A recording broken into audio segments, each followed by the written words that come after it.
महज 17 साल की उम्र और उड़ने को तैयार।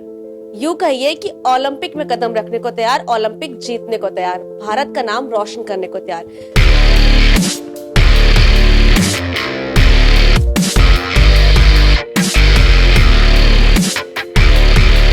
जी हाँ, बरेली में एक ऐसी लड़की है जिसका नाम है रिधिम शर्मा, जो कि सुनने बोलने में बिल्कुल सक्षम नहीं है, लेकिन बातें तो वो हवा से करती है। तो आज हम आपको मुलाकात करवाते हैं रिधिम से और जानते हैं कि उसकी लाइफ का आगे फ्यूचर गोल क्या है और वो आगे क्या करना चाहती है।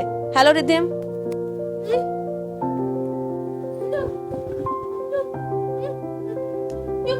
ये बोलिए, मेरा नाम रिदम है जी। ओलंपिक खेलने के बाद मैं जॉब करना चाहती हूँ। अभी मैं नेशनल खेल के आई हूँ, डीफ वाला। अच्छा, हाँ, और अगर एक्स्ट्रा खेलना हो तो मैं उसमें भी, नॉर्मल में भी खेल लूंगी।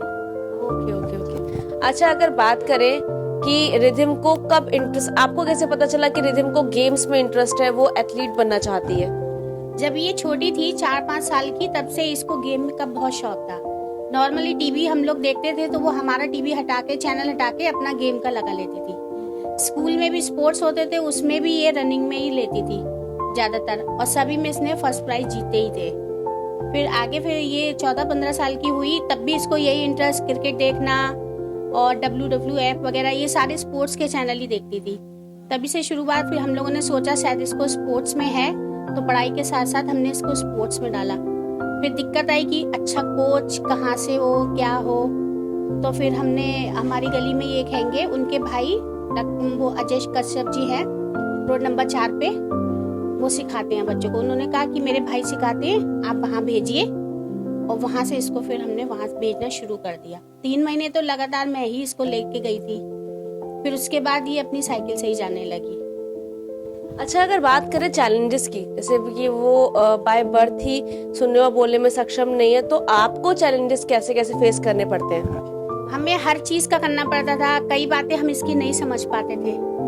फिर दिक्कत आई कि कैसे समझे, कैसे, कई बातें समझ भी जाते थे, नहीं भी समझते थे, तब इसको भी बुरा लगता था, हमें भी बुरा लगता था कि हम मम्मी को समझा नहीं पा रहे हैं और वो समझ नहीं पा रही हैं कई बार। फिर लेकिन कोशिश धीरे धीरे इम्प्रूवमेंट होता रहा, हम भी समझते रहे, ये भी समझती रही। अच्छा, अगर बात करें कि जैसे कि गेम्स में एथलीट तो ये है, उसके अलावा इनको कौन से गेम्स में शौक है?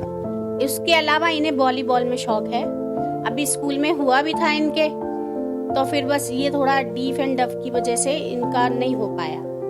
क्योंकि अगर पर्सनल लाइफ की बात करें, जैसे पर्सनल लाइफ में आपने बताया कि साइकिल से जाती हैं, तो मतलब क्या प्रॉब्लम्स इन्हें फेस करने पड़ते हैं या आपको कभी कोई परेशानी होती हो? परेशानी तो यही है, जब तक ये ग्राउंड पहुंच नहीं जाती हैं तब तक हमारे धक धक होती रहती है। वहां जाके इनके फ्रेंड लोग मिस कॉल मार देते हैं कि रिदम आ गई है। एक बार इनका कार से एक्सीडेंट भी हो गया था, क्योंकि ये सुन नहीं पाई थी, पीछे से कार वाले ने आके इनके मार दी टक्कर। ये गिर गई थी, घर आई थी लौट के। फिर वहां से एक पुलिस वाला था, उसका फोन आया था मेरे पास कि आपका बच्चा है, सुन बोल नहीं सकता है, वो गिर गया, उसके चोट। फिर मैंने कहा, बोले नहीं वो कह रही है मैं अपने आप आ जाऊंगी, चली जाऊंगी। तो मैंने कहा ठीक है, आप वीडियो कॉल करो। तो उन्होंने वीडियो कॉल करके बताया, तो मैंने इसको बोला आप घर आ जाओ। तो ये घर आ गई थी, इसके हाथ में स्वेलिंग वगैरह काफी थी, लेकिन फिर भी रुकी नहीं। शाम को फिर चली गई ये ग्राउंड, बोली नहीं मैं ग्राउंड जाऊंगी। तो मतलब ग्राउंड से, अपने खेल से बहुत प्यार है इनको। अच्छा, अगर बात की जाए इनके डेली रूटीन की, तो वो किस तरह से रहता है? डेली रूटीन ये रहता है, सुबह 5 बजे उठती है ये, फ्रेश व्रेश होने के बाद अपने जो नाश्ता, दलिया, दूध वगैरह लेना होता है, 6-6:45 बजे ये ग्राउंड के लिए निकल जाती हैं। वहां से आती हैं 8-8:30 बजे करीब, फिर उसके बाद स्कूल चली जाती है। अपने स्कूल से आने के बाद अपने खाया पिया, 1-1.5 घंटा इनको आराम भी चाहिए होता है बॉडी रिलैक्स के लिए। तो उसके फिर खाना होने के बाद, बॉडी रिलैक्स करने के बाद उठती हैं अपने, फिर हल्का सा नाश्ता लिया, फिर तैयार हुई, 4 बजे ग्राउंड चली जाती है। वहां से लौट के आने के बाद फिर शाम को खाना उना खा के अपने सो जाती है। अगर पढ़ाई की बात करें, तो पढ़ाई इनकी अभी तक कहाँ तक पहुँच गई है और आगे ये क्या करना चाहती है अपनी पढ़ाई में? इस साल इन्होंने 9th किया है, 10th में आई है ये। अभी तो ग्रेजुएशन तो करेंगी, आगे जॉब के लिए कह रही थी कि मैं जॉब करूंगी। तो जॉब तो इनकी होनी है। वैसे इनके सर ने भी बोल रखा है कि रेलवे में इनका हो सकता है। स्टेडियम जैसे ये जाती हैं तो वहाँ कैसे मैनेज करती हैं खेलना? वहाँ इनके सर जो हैं पहले तो वो समझ नहीं पाते थे, लेकिन धीरे धीरे उनकी आदत में आ गया। वो सारा इनको इशारे से समझाते हैं और उसी के हिसाब से ये चलती हैं। उसी हिसाब से ये जो इनके 400 मीटर, 200 मीटर, 100 मीटर हर्डल है और 400 मीटर रनिंग है वो करती है। बात करें अगर इनके अचीवमेंट्स की, तो कौन कौन से अचीवमेंट्स अभी तक इनको मिल चुके हैं? ये मंडल खेल चुकी हैं, स्टेट खेल चुकी हैं और अभी इन्होंने नेशनल करा। इंदौर में नेशनल हुआ था, वो नेशनल खेल कर आई हैं, उसमें भी इन्हें 2 गोल्ड मिले हैं 400 मीटर और 200 मीटर में। अब ये ओलंपिक खेलने जाएंगी डीफ वाला दिसंबर में। तो ओलंपिक तक पहुंचने का सफर इनका किस तरह से रहा?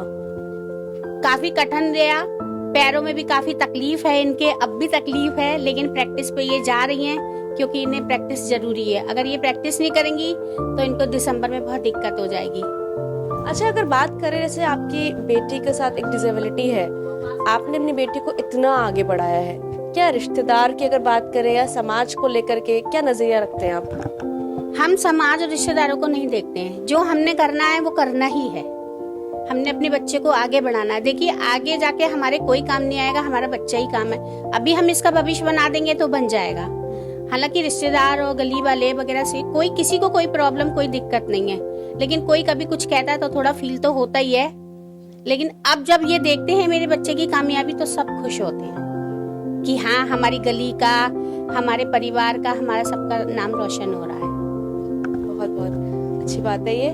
और अब हम बात करेंगे रिधिम के पापा से और जानेंगे कि वो मतलब किस तरह से रिधिम को आगे सपोर्ट करते हैं। सर, अगर रिधिम की बात करें तो रिधिम का मतलब घर में सबसे ज्यादा जुड़ाव किससे है? इनका जुड़ाव दोनों लोगों से, मदर से कुछ ज्यादा है, मेरे से कुछ कम है। मदर से ज्यादा इसलिए रहता है कि मदर इनके टच में सुबह 4 बजे से लेकर और रात तक रहती है। मैं इनके लिए थोड़ा टाइम में 2 से 3 घंटे इनके टच में रहता हूँ, तो लगाव बाकी सब चीज़ों का लगाव मुझसे, बाकी जो जाना खाना पीना ये सब अपनी मम्मी से लगाव रहता है। ये चाहिए वो चाहिए, जो चाहिए होता है तो पापा मेरे पास ये नहीं है, ये ला के देना आपको। इन सब बातों के लिए मेरे पास आती हैं और कोशिश मैं करता हूँ कि मैं जो भी कर सकता हूँ इनके लिए करूँ। मैं इनको कभी पीछे नहीं रखना चाहता, हमेशा ये चाहता हूँ आगे बढ़ती रहे। मैं अपनी सब चीज़ें छोड़ने के बाद मुझे पहले इनको दिलाता हूँ, उसके बाद अपने लिए देखता हूँ मुझे क्या करना है क्या नहीं करना है। अगर बात करें मतलब जैसे आपके बच्चे की डिसेबिलिटी है तो समाज के लोग कुछ ना कुछ तो बोल ही देते हैं, तो उस वक्त पे आप किस तरह से हैंडल करते हो, किस तरह से आप रिधिम को मोटिवेट करते हैं? देखिए समाज का अपना सोचने का तरीका है, मेरा अपना सोचने का तरीका है। समाज क्या सोचता है मुझे उस चीज से मतलब नहीं है। मेरे बच्चे के अंदर क्या कैपेबिलिटी है, वो क्या कर सकता है, पहले मैं उसको देखूंगा। समाज तो आज बोलता है कल चुप हो जाता है। आज कोई चीज परेशानी हुई तो आज देखी यहाँ से अपना बोला घर चला गया, तो मुझे उस चीज से कोई फायदा, मुझे अपने बच्चे के अचीवमेंट से फायदा। बोलने वाले बोलते रहते हैं, बोलने दीजिए, अच्छे लोग भी हैं जो अच्छा भी बोलते हैं। समाज है उसमें 10 गलत बोलने वाले भी हैं और 90 अच्छे बोलने वाले भी हैं, तो मैं गलत के साथ क्यों जाऊं? मुझे क्या करना गलत के साथ जाके? अच्छे लोगों के संग हूं, अच्छे लोग मेरे साथ हैं।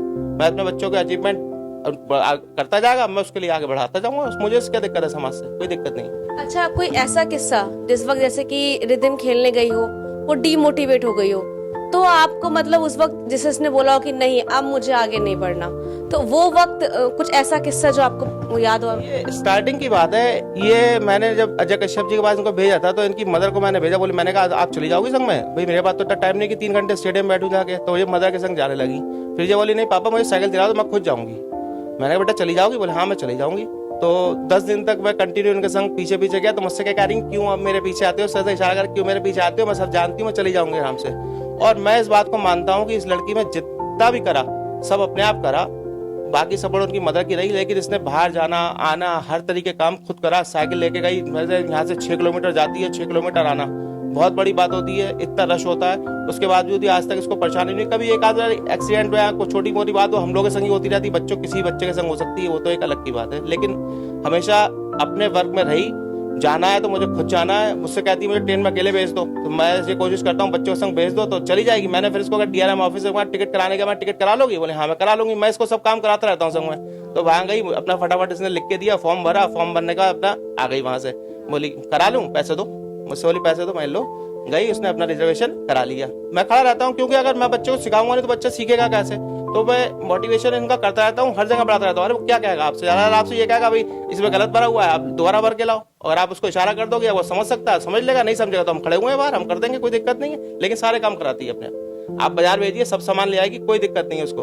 और मैं लोगों से भी ये कहना चाहता हूँ, हमारी अपनी दुनिया है तो इनकी भी दुनिया है भाई, इनकी दुनिया को आप समझो, वो आपकी दुनिया। आप इनके संग बैठ जाओगे तो आप बेवकूफ कहलाओगे, और मैं इनके संग बैठा हुआ मैं बेवकूफ हूँ, और ये मैं जा रहा हूँ इनके संग में, तो आप समझ लीजिए ये मुझे पागल समझ रहे हैं। तो इनके अपने अचीवमेंट्स हैं, उनको ध्यान करिए। लोगों से भी कहता हूँ कि अपनी समाज को, जैसे हमारे रेगुलर बॉडी ये जुड़ना चाहते हैं हमारे संग में, तो जुड़े आके क्या दिक्कत है, आदमियों को तो कोई दिक्कत नहीं है। आप इतनी साइन लैंग्वेज सीख लीजिए, आपको इनकी बातें समझ में आने लगेंगी। कोशिश करिए। अब मैं भी क्या कर रहा हूँ, टीवी पे उस पर यूट्यूब पे बैठ के मैं साइन लैंग्वेज सीखता हूँ और इनसे बातें करता हूँ। मुझे बड़ा मजा आता है इनसे बातें करने में, और मैं करता हूँ। और कोशिश ये करता हूँ कि जितना ये हम लोग इनके संग जाते हैं, इन लोग जब ग्रुप में होते हैं तो हम इनसे बातें कर सकें। बड़ा मजा आता है बात करने में। मैं तो सबसे कहता हूँ साइन लैंग्वेज देखे और सीखे, बड़ा मजा आता है। बस यही है कि अब ये करती रहे आगे अचीवमेंट्स, और जो भी मैं करने के लिए कर सकता हूँ वो मैं इनके लिए करूंगा। सर, रिधिम के शौक की बात करें, जैसे कि एथलीट के अलावा और कौन कौन से शौक की रखती हैं? एथलीट के अलावा एक तो इन्हें वॉलीबॉल खेलना पसंद है, दूसरा इन्हें सबसे ज्यादा पतंग उड़ाने का शौक है। जिस दिन इनकी ऑफ होता है उस दिन से छत पे पहुंच जाती हैं, पानी बॉटल लेके जाएंगी, खाना खा लेके सब लेके पतंग उड़ाएंगी, और बड़ा इंटरटेनमेंट खूब हा हा हू करके पतंग उड़ाती रहती है छत पे खड़े होकर। इन्हें ये सबसे ज्यादा पतंग का शौक है खाली समय में करने का। इनसे पूछते हैं, ये बताएं मुझे। ना बताओ, मैं क्या बताऊं, पापा ने बताया। ये कह रही है कि मतलब मैं पतंग उड़ाती हूँ तो पापा को संग में ऊपर उड़ा लेती हूँ, हम दोनों लोग मिलकर खूब पतंग उड़ाते हैं, मजा आता है पतंग उड़ाने में। अच्छा, हम रिधिम से जानना चाहेंगे कि जो इनके जैसे बच्चे हैं उनके लिए क्या मैसेज देना चाहेगी?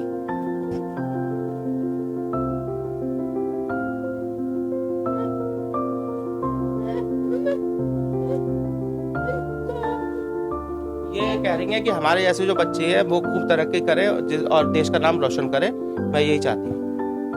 तो हमने बात की रिधिम से, के पेरेंट्स से, और जाना कि रिधिम को बहुत शौक है। सबसे अच्छा तो उन्हें एथलीट ही लगता है, दौड़ना लगता है, लेकिन उसके साथ साथ उन्हें पतंग उड़ाने का बहुत शौक है। जिस हिसाब से वो एक डिसेबिलिटी से जुड़ी हुई हैं, लेकिन उस हिसाब से अगर देखा जाए तो ये बहुत आगे जाना चाहती हैं, ओलंपिक खेलना चाहती है, और हम सबकी भी उनके साथ शुभकामनाएं हैं कि वो बहुत जल्द ओलंपिक खेले और बरेली और भारत का नाम रोशन करें।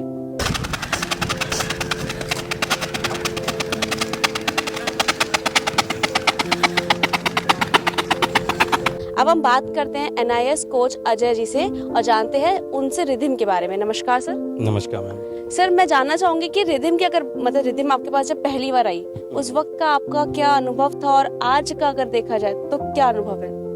जब रिधिम मेरे पास आई थी तो उस समय ये काफ़ी छोटी थी और इनोसेंट थी। तो इनके पेरेंट्स जब मेरे पास लेकर आए, बोले कि सर हम इसको स्पोर्ट्स में डालना चाहते हैं और देखिए कहाँ तक ये फिट रह सकती है। तो मैंने कहा ठीक है, मैं इसका ट्रायल वगैरह लेता हूँ, और ये बोल सुन नहीं सकती चूँकि, तो इसके साथ मुझे प्रॉब्लम्स तो काफ़ी आएंगी। फिर मैंने कहा ठीक है, मैं देखता हूँ इसका ट्रायल लेके। तो इसका ट्रायल लिया मैंने, तो मुझे लगा कि ये कुछ कर सकती है। तो तब से अब मैं इसने काफ़ी हार्ड वर्क करके अपने आप को साबित कर रखा है। अच्छा, अगर बात करें जैसे कि ये सुन बोलने में सक्षम नहीं है, तो जब आपने इसको ट्रेनिंग देना शुरू किया तब आपको क्या कठिनाइयाँ ऐसी आई जिसको आपको लगा कि अरे बहुत दिक्कत हो रही है? देखिए, सबसे पहले तो एक तो ये डीफ एंड डंप हैं, बोल सुन नहीं सकते। ऑर्डिनरी बच्चों की तरह जो हमारे नॉर्मल बच्चे हैं जो बोल सुन सकते हैं, उनके में और इनमें बहुत अंतर है। क्योंकि उन्हें तो मैं समझा सकता हूँ, पर इन्हें मुझे इंडिकेट करके समझाना पड़ता है। ये मोस्टली लिप रीडिंग से समझते हैं ज़्यादातर, और इनको संकेत के द्वारा मुझे समझाना पड़ता है। तो जो कुछ टेक्निक ऐसी हैं जिनको बोल के ही समझाया जा सकता है, तो मुझे डेमोस्ट्रेशन करके समझाना पड़ा इनको। तो कठिनाइयाँ तो काफ़ी हुई, पर एक मैं बहुत आश्चर्य करता हूँ कि गॉड अगर कोई चीज़ इनसे छीनता है तो बहुत सी चीज़ इनको चीज़ देता भी है। तो इनको सुनने समझने की शक्ति इतनी अच्छी है इनकी कि मेरे इशारे को ये इन्होंने एक्सेप्ट किया, और जितनी भी ये ट्रेनिंग अब तक कर रही हैं उसमें इनको कोई प्रॉब्लम नहीं आ रही। अब मुझे भी कोई प्रॉब्लम नहीं है जितनी शुरू में मुझे प्रॉब्लम आ रही थी। सारे संकेत ये समझ जाती हैं, सारे मेरे जो भी टेक्निक मैं इन्हें बताता हूँ इनको समझ में आ जाती है। अब कोई प्रॉब्लम नहीं होती। अदर बच्चों के कंपैरिजन में अगर मतलब जाना जाए तो रिधिम का परफॉर्मेंस कैसा रहा? रिदम का एक एवरेज कह सकते हैं, क्योंकि रिदम तब से और अब में एक तो हार्ड वर्कर है, ये बहुत अच्छा हार्ड वर्क करती है। इसका हार्ड वर्क के लिए मैं एक वो बताना चाहूँगा कि इसको अगर चोट भी लगती तो ये मुझे आके नहीं बताती है, क्योंकि मैं उस दिन की इसकी ट्रेनिंग स्किप करा दूँगा। इस चक्कर से ये सोचती है कि मेरी ट्रेनिंग स्किप ना हो, तो ये अपने दर्द को भी छुपा के रखती है।